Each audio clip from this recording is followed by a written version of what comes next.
بسم اللہ الرحمن الرحیم۔ اللہم صلی علی سیدنا مولانا محمد و آل محمد۔ السلام علیکم ورحمۃ اللہ وبرکاتہ۔ جو مال اللہ تعالیٰ کی رضا کے لیے اللہ کی راہ میں غرباء و مساکین کو دیا جاتا ہے یا خیر کے کسی کام میں خرچ کیا جاتا ہے، اسے صدقہ کہتے ہیں۔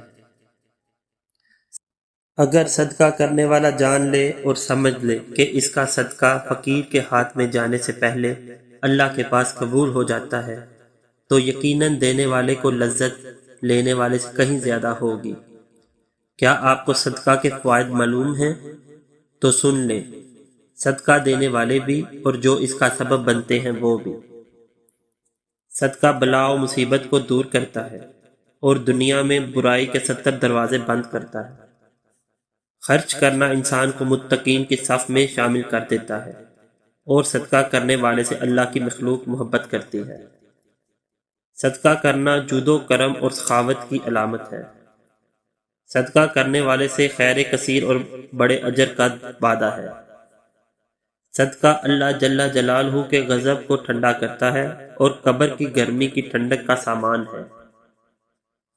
صدقہ دینے والا بہترین لوگوں میں سے ہے اور اس کا ثواب ہر اس شخص کو ملتا ہے جو اس میں کسی طور پر بھی شریک ہو۔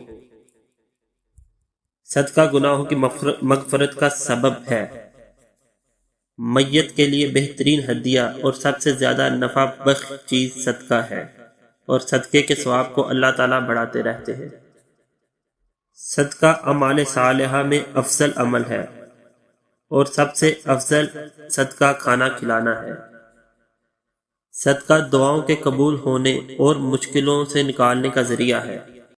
غور کیجئے ہمارا دین کس قدر آسان ہے اور ہر قسم کی طبیعت اور ہر قسم کے حالات سے دو چار شخص کے لیے بھی صدقہ موقع فراہم کرتا ہے، بشرطے کہ وہ نیک نیت اور مخلص ہو۔ اللہ تبارک و تعالیٰ سے دعا ہے کہ وہ ہمیں بھی صدقہ و خیرات اور بھلائیوں کے کاموں کی توفیق عطا فرمائے، آمین۔